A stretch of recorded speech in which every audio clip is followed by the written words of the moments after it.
નમસ્તે વિદ્યાર્થી મિત્રો, હું Firoz Khatri the Muslim education and welfare સોસાયટીની યુટ્યુબ ચેનલમાં આપ સૌનું હાર્દિક સ્વાગત કરું છું. આજે આપણે ધોરણ 10ના અંગ્રેજી વિષયનો જે ટોપિક ભણવાના છીએ એ છે પેસિવ વોઇસ પાર્ટ 1. સૌથી પહેલા એક્ટિવ વોઇસ અને પેસિવ વોઇસ કહેવાય કોને અને એની વાક્ય રચના કેવી હોય તે આપણે સમજીએ. એક્ટિવ વોઇસ એટલે કર્તરી વાક્ય રચના. આ શબ્દ જ કહી દે છે કે કર્તરી વાક્ય રચના, જેમાં કર્તા મુખ્ય સ્થાને હોય તેવી વાક્ય રચના એટલે એક્ટિવની વાક્ય રચના. જેમ કે Mohan plays cricket on Sunday. તો આમાં તમે વાક્ય રચના જુઓ, મોહન સબ્જેક્ટ છે, સબ્જેક્ટ એટલે કર્તા છે, પ્લેઝ વર્બ છે, ક્રિકેટ ઓબ્જેક્ટ છે અને ઓન સન્ડે એક્સ્ટ્રા વર્ડ્સ છે. એટલે સબ્જેક્ટ, વર્બ અને ઓબ્જેક્ટ, આ વાક્ય રચના જે છે એ એક્ટિવ વોઇસની વાક્ય રચના બતાવે છે. અહીંયા સબ્જેક્ટ એટલે કે કર્તા મોહન મુખ્ય સ્થાને છે, એટલે એક્ટિવ વોઇસની વાક્ય રચના સબ્જેક્ટ, વર્બ, ઓબ્જેક્ટ પ્રકારની હોય છે અને કર્તા એમાં મુખ્ય સ્થાને હોય છે. હવે આપણે જોઈએ પેસિવ વોઇસની વ્યાખ્યા અને પેસિવ વોઇસની વાક્ય રચના. તો પેસિવ વોઇસ એટલે ગુજરાતીમાં આપણે એને કર્મણી વાક્ય રચના કહી શકાય, જેમાં કર્મ મુખ્ય સ્થાને હોય છે એવી વાક્ય રચના એટલે કર્મણી વાક્ય રચના. જેમ કે cricket is played by Mohan on Sunday. અહીંયા ક્રિકેટ છે એ ઓબ્જેક્ટ છે, પ્લેડ છે વર્બ છે અને મોહન સબ્જેક્ટ છે, ઓન સન્ડે એક્સ્ટ્રા વર્ડ્સ છે.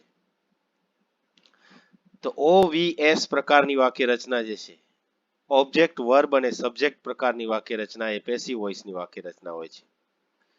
એટલે કે જે વાક્યની અંદર કર્મ મુખ્ય સ્થાને હોય તેવી વાક્ય રચનાને પેસિવ વોઇસની વાક્ય રચના કહેવાય છે. તો આ હતી એક્ટિવ વોઇસ અને પેસિવ વોઇસ બંનેની વાક્ય રચના. હવે આપણે જોઈએ કે પેસિવ વોઇસમાં જ્યારે આપણે વાક્યને ફેરવીએ છીએ ત્યારે કેટલાક મુદ્દા યાદ રાખવાના હોય છે, કેટલાક મુદ્દા ધ્યાનમાં રાખવાના હોય છે. એ મુદ્દાની આપણે વાત કરીએ તો પેસિવ વોઇસમાં હંમેશા ભૂત કૃદંતનો ઉપયોગ થાય છે. એમાં ક્રિયાપદનું હંમેશા ભૂત કૃદંતનું રૂપ આવે છે. તમને યાદ હશે કે જ્યારે આપણે કાર્ડ શીખતા હતા ત્યારે મેં તમને એક પેજ ડાઉનલોડ કરવાનું કહ્યું હતું. એ પેજ તમારી સાથે રાખજો આખા પ્રકરણ દરમિયાન, કારણ કે એ પેજની અંદર ક્રિયાપદોના ભૂતકાળના રૂપ આપેલા છે. તો પેસિવ વોઇસમાં હંમેશા ભૂત કૃદંત એટલે કે V3 નો ઉપયોગ થાય છે. એક્ટિવ વોઇસમાં કર્તા અને કર્મ જે હોય એને આપણે પેસિવમાં ફેરવીએ ત્યારે કર્તા અને કર્મનો સ્થાન અદલ બદલ થાય છે. એટલે કે કર્તાના સ્થાને કર્મ અને કર્મના સ્થાને કર્તા મુકાય છે અને કર્તા પહેલા બાય શબ્દનો ઉપયોગ થાય છે. આ ઉપરાંત જો એક્ટિવ વોઇસની અંદર કર્તા તરીકે સર્વનામ વપરાયા હોય તો એ સર્વનામોમાં પણ કેટલાક ફેરફાર થાય છે પેસિવ વોઇસમાં. એ ફેરફારો આ પ્રમાણે છે. આઈ એટલે હું, તો પેસિવ વોઇસમાં મી થઈ જશે. એક્ટિવ વોઇસમાં જો વી હશે, પેસિવ વોઇસમાં અસ થઈ જશે.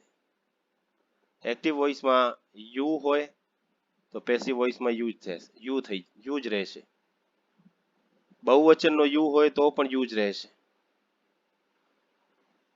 જો હી હોય એક્ટિવ વોઇસમાં તો પેસિવ વોઇસમાં હિમ થઈ જશે. એક્ટિવ વોઇસમાં જો શી હોય તો પેસિવ વોઇસમાં હર થઈ જશે. એક્ટિવ વોઇસમાં ઇટ હોય તો પેસિવ વોઇસમાં ઇટ જ રહેશે, એમાં ફેરફાર કંઈ થશે નહીં. એક્ટિવ વોઇસમાં જો ધે હોય તો પેસિવ વોઇસની અંદર ધેમ થઈ જશે. તો આ કેટલીક બાબતો છે જે તમારે ધ્યાનમાં રાખવાની છે અને હંમેશા યાદ રાખવાની બાબતો છે. જ્યારે પણ તમે એક્ટિવ વોઇસમાંથી પેસિવ વોઇસમાં ફેરવશો વાક્યોને ત્યારે આ બાબતો ધ્યાનમાં રાખવાની બાબતો છે. હવે આપણે કેટલાક ઉદાહરણો લઈએ. પહેલો ઉદાહરણ જોઈએ આપણે. સૂરજ સ્પીક્સ ઇંગ્લિશ. આ વાક્ય એક્ટિવ વોઇસનો છે. આ વાક્ય એક્ટિવ વોઇસનો છે કારણ કે સૂરજ અહીંયા કને સબ્જેક્ટ છે, સ્પીક્સ વર્બ છે અને ઇંગ્લિશ ઓબ્જેક્ટ છે. SVO પેટર્ન છે એટલા માટે એક્ટિવ વોઇસનું વાક્ય છે. હવે આપણે જે પેસિવ વોઇસમાં એને ફેરવવું હોય તો ઓબ્જેક્ટ પહેલા લખવું પડે. આ ઓબ્જેક્ટને આપણે અહીંયા ઇંગ્લિશને આ બાજુ લઈ આવ્યા એટલે ઓબ્જેક્ટ થયું ઇંગ્લિશ. પછી સાદો વર્તમાન કાળ છે તો એમાં ઇઝ એમ કે આર આવે પેસિવ વોઇસમાં હંમેશા. તો આમાં ઇંગ્લિશ સાથે ઇઝ આવશે. સ્પોકન V3 છે, બાય સાથે સૂરજ આવશે એટલે OVS પેટર્ન થશે એટલે એ વાક્ય પેસિવ વોઇસનું થઈ જશે. Suraj speaks English. English is spoken by Suraj. Suraj. અહીંયા જે આપણે ઉદાહરણ લઈએ છીએ બધા એફર્મેટિવ વાક્યોના છે, બધા હકાર વાક્યોના ઉદાહરણ છે. પહેલું વાક્ય આપણે જોયું સાદા વર્તમાન કાળનું હતું. સૂરજ સ્પીક્સ ઇંગ્લિશ સાદો વર્તમાન કાળ સૂચવે છે. સ્પીક્સ છે તો સાદો વર્તમાન કાળ છે. જો સાદો વર્તમાન કાળ હોય તો પેસિવ વોઇસમાં એમ ઇઝ કે આર નો ઉપયોગ થાય છે. ત્યાં ઇંગ્લિશ સાથે ઇઝ નો ઉપયોગ થયો છે. એ જ રીતે જો સાદો ભૂતકાળ હોય, આઈ bought a new car last year. I bought a new car last year. આમાં આઈ છે એ સબ્જેક્ટ છે, બોટ વર્બ છે, અ ન્યૂ કાર ઓબ્જેક્ટ છે અને લાસ્ટ યર એક્સ્ટ્રા વર્ડ્સ છે. આપણે પેસિવ વોઇસમાં ફેરવીએ તો અ ન્યૂ કાર જે છે ઓબ્જેક્ટને આપણે પહેલા લઈ જશું. પછી સાદો ભૂતકાળ છે તમે જોઈ શકો છો આઈ બોટ અ ન્યૂ કાર છે. બોટ છે એ સાદો ભૂતકાળ સૂચવે છે. જો સાદો ભૂતકાળ હોય તો વોઝ અથવા વેર નો ઉપયોગ થાય છે. તો અહીંયા કને અ ન્યૂ કાર સાથે વોઝ નો ઉપયોગ કર્યો છે આપણે. A new car, was, boat આ વર્બ છે V3 અને બાય સાથે આઈ છે તો આપણે એનું મી કર્યું છે. આ છે સબ્જેક્ટ. OVS પેટર્ન અને લાસ્ટ એક્સ્ટ્રા વર્ડ્સ. તો આ એક્ટિવ વોઇસ નું વાક્ય થશે અને આ પેસિવ વોઇસ નું વાક્ય થશે.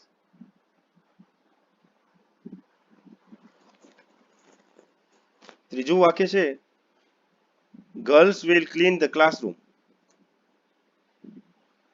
Girls subject, will clean verb અને the classroom object.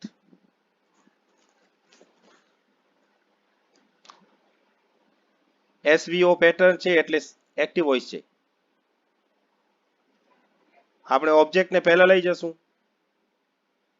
The classroom will નું will રાખશું આપણે અને જે ક્રિયાપદ છે એની આગળ આપણે બી લગાડવું પડશે. અને બાય ગર્લ્સ, ગર્લ્સ છે એ સબ્જેક્ટ છે. OVS પેટર્ન થઈ ગઈ એટલે પેસિવ વોઇસ. સાદા ભવિષ્યકાળના વાક્યમાં ધ્યાન રાખો આપણે બી નો ઉપયોગ કરવો પડે છે. ક્રિયાપદના આગળ બી લગાડવું પડે છે. તો આ રીતે ત્રણે ત્રણ કાળના હકાર વાક્યોને આપણે પેસિવમાં ફેરવી શકીએ છીએ. હવે આપણે કેટલાક નકાર વાક્યોના ઉદાહરણ લઈએ. પહેલું વાક્ય છે she does not draw beautiful pictures. does not છે એટલે સાદા વર્તમાન કાળનું નકાર વાક્ય છે આપણે સમજી જઈએ. she does not draw beautiful pictures. આમાં she કરતા છે, does not એ નકાર સૂચક છે, ડ્રો ક્રિયાપદ છે અને બ્યુટીફુલ પિક્ચર્સ ઓબ્જેક્ટ છે. SVO પેટર્ન છે એટલે એક્ટિવ વોઇસ છે. હવે આપણે જ્યારે એનો પેસિવ ફેરવશું નકાર વાક્યનું ત્યારે સૌથી પહેલા ઓબ્જેક્ટ જે નિયમ છે પેસિવ વોઇસનો તે આવશે. સૌથી પહેલા ઓબ્જેક્ટ લખશું, પછી ડઝ નોટ છે એના બદલે એમ નોટ, આર નોટ અથવા ઇઝ નોટ આવે. તો બ્યુટીફુલ પિક્ચર્સ છે તો એની સાથે આર આવશે. આર નોટ, ડ્રો નું ભૂતકૃદંતનું રૂપ ડ્રોન અને હર જે છે સી નું આપણે ઓબ્જેક્ટ નું રૂપ કર્યું છે. એટલે આ સબ્જેક્ટ છે, એટલે ઓવીએસ પેટર્ન થઈ ગઈ, એટલે આ પેસિવ વોઇસ થઈ ગયું. ઉદાહરણ number 2, students did not wear uniforms yesterday. તમે જોઈ શકો છો ડીડ નોટ છે. ડીડ નોટ હોય તો વાક્ય સાદા ભૂતકાળનું હોય. સ્ટુડન્ટ્સ કરતા એટલે કે સબ્જેક્ટ, ડીડ નોટ નકાર સૂચક છે, વેર વર્બ છે, યુનિફોર્મ્સ ઓબ્જેક્ટ છે, યસ્ટરડે એક્સ્ટ્રા વર્ડ્સ છે. હવે આપણે એને પેસિવમાં ફેરવીએ તો ઓબ્જેક્ટને પહેલા લઈ આવવું પડશે, યુનિફોર્મ્સ, પછી ડીડ નોટ ના બદલે વોઝ નોટ અથવા વેર નોટ આવે સાદા ભૂતકાળમાં હંમેશા. તો યુનિફોર્મ્સ બહુવચન છે એટલા માટે વેર નોટ આપણે લગાડ્યું છે. વેર નું ભૂતકૃદંત વોર્ન થશે અને બાય સ્ટુડન્ટ્સ, સ્ટુડન્ટ સબ્જેક્ટ છે, આ એક્સ્ટ્રા વર્ડ્સ છે. ઓવીએસ પેટર્ન થઈ એટલે પેસિવ વોઇસ થયું. વાક્ય નંબર 3 ની વાત કરીએ, we will not sing a song. we will not sing a song. અમે ગીત ગાશું નહીં.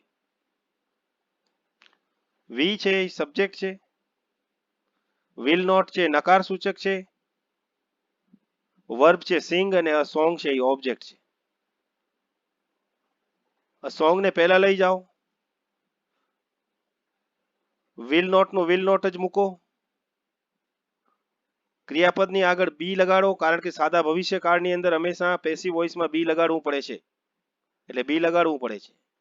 આ વર્બ છે અને વી નું આપણે જ્યારે પેસિવ કરીએ છીએ ત્યારે બાય અસ થઈ જાય છે. ઓબીએસ પેટર્ન એટલે પેસિવ વોઇસ. આ એક્ટિવ વોઇસ છે, જ્યારે આ એનું પેસિવ વોઇસ છે. તો આ રીતે આપણે નકાર વાક્યોના પેસિવ વોઇસમાં ફેરવી શકીએ છીએ. હવે આપણે પ્રશ્ન વાક્યોના ત્રણેય કાળના ઉદાહરણ લેશું.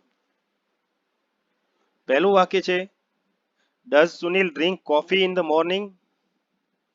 શું સુનિલ સવારે કોફી પીએ છે? તો પ્રશ્ન વાક્ય છે કારણ કે આગળ ડઝ છે. સાદા વર્તમાન કાળનો પ્રશ્ન હોય તો આગળ ડઝ થી શરૂઆત થાય છે. Does Sunil drink coffee in the morning? Does પ્રશ્ન સૂચક છે, સુનિલ સબ્જેક્ટ છે, ડ્રિંક વર્બ છે, કોફી ઓબ્જેક્ટ છે અને in the morning extra word છે. તો જ્યારે આપણે પેસિવમાં ફેરવીએ ત્યારે ડઝ ના બદલે એમ ઇઝ કે આર લખવું પડે છે. તો સુનિલ સાથે ઇઝ આવશે. સબ્જેક્ટ પ્રમાણે આપણે એમ ઇઝ કે આર લખવું પડે છે. તો સુનિલ સાથે ઇઝ ડઝ આવ્યું છે, જે રીતે કોફી સાથે ઇઝ આવશે, કારણ કે આપણે ઓબ્જેક્ટને શરૂઆતમાં લઈ જવું પડશે, પણ પ્રશ્ન વાક્ય છે એટલે ઇઝ આપણે પહેલા લખવું પડશે. એટલે ઇઝ કોફી ઓબ્જેક્ટ છે, વર્બ ડ્રંક છે, ડ્રિંક નું ભૂતકૃદંતનું રૂપ ડ્રંક થાય છે,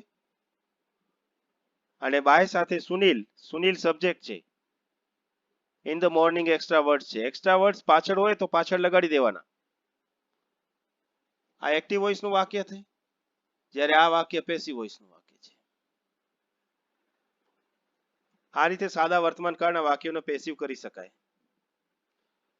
હવે આપણે સાદા ભૂતકાળનું એક વાક્ય લઈએ. પ્રશ્ન વાક્ય, did they win the match yesterday?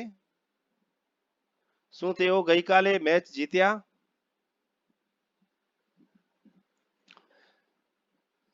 જ્યારે આપણે સાદા ભૂતકાળના પ્રશ્ન વાક્યનું પેસિવ કરીએ ત્યારે શરૂઆતમાં વોઝ અથવા વેર લખવું પડે છે ઓબ્જેક્ટ પ્રમાણે. અહીંયા ડીડ પ્રશ્ન સૂચક છે, ધે સબ્જેક્ટ છે, વિન વર્બ છે, ધ મેચ ઓબ્જેક્ટ છે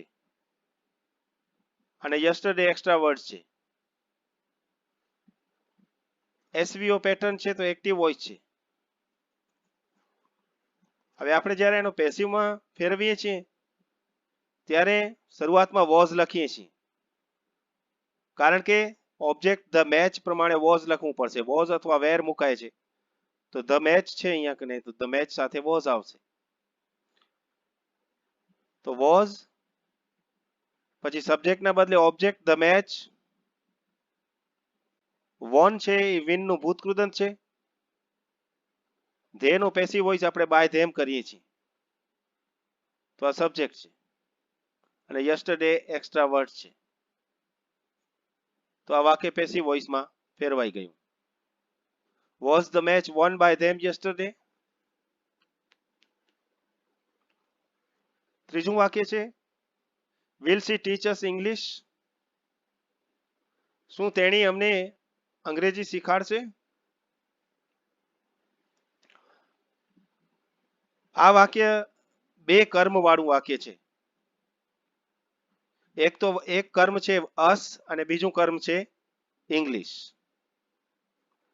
વિલ આગળ છે તો એ પ્રશ્ન સૂચક છે. સાદા ભવિષ્યકાળનું વાક્ય છે એટલે વિલ છે. એટલે વિલ છે એ પ્રશ્ન સૂચક છે. સી સબ્જેક્ટ છે. ટીચ વર્બ છે. અસ ઓબ્જેક્ટ 1 છે. ઇંગ્લિશ ઓબ્જેક્ટ 2 છે. પેસિવ વોઇસમાં વાક્યને ફેરવવા માટે ગમે તે ઓબ્જેક્ટને આપણે પહેલા લઈ જઈએ તો વાક્યને પેસિવ વોઇસમાં ફેરવી શકાય છે. સૌથી પહેલા આપણે અસને આગળ લઈ જશું તો વાક્ય કેવી રીતે પેસિવ વોઇસમાં ફેરવાય છે. પ્રશ્ન વાક્ય છે એટલે શરૂઆતમાં તો વિલ જ મૂકવું પડશે આપણે. પછી અસ છે તો એનું સબ્જેક્ટ રૂપ થશે વી. તો will we be taught English by her. She છે તો આપણે બાય હર લખશું. આ ઓબ્જેક્ટ છે. પછી બી ટોટ આ વર્બ છે. આ ઓબ્જેક્ટ બીજું છે અને આ સબ્જેક્ટ છે. તો ઓવીએસ પેટર્ન છે તો પેસિવ વોઇસમાં વાક્ય ફેરવાઈ ગયું.